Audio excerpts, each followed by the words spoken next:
തൗഹീദ് പഠിച്ച ആളുകൾ തന്നെ അവർ വിചാരിച്ചു പോകും ഞങ്ങൾ തൗഹീദ് എല്ലാം പൂർത്തീകരിച്ചു. എന്നാൽ അവരുടെ തൗഹീദിനെ പൊളിച്ചു കളയുന്ന ധാരാളം ഷിർക്കിന്റെ അംശങ്ങൾ അവിടെ കിടക്കുന്നുണ്ടാവും. അതിനെക്കുറിച്ച് അവർ അശ്രദ്ധയായിരിക്കും. ഷിർക്കിനെ കുറിച്ച് അറിയാത്തത് കൊണ്ടാണത്.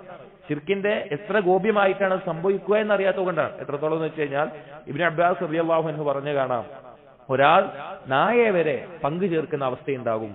എങ്ങനെയാണ് പറഞ്ഞത്? ഒരു നാട്ടില് ഒരു കള്ളൻ കയറി, വീടുകളിലൊക്കെ കള്ളൻ കയറി. അപ്പൊ ഒരു വീട്ടിൽ കള്ളൻ കയറിയില്ല, ആ വീട്ടിൽ കാവലിനായിട്ട് നായ ഉണ്ടായിരുന്നു.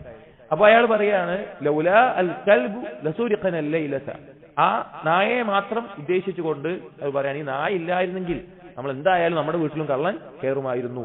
ഇത് ഷിർക്കിന്റെ ലഫ്ളായിട്ടാണ് ഇബ്നു അബ്ബാസ് റളിയല്ലാഹു അൻഹു പരാമർശിക്കുന്നത്.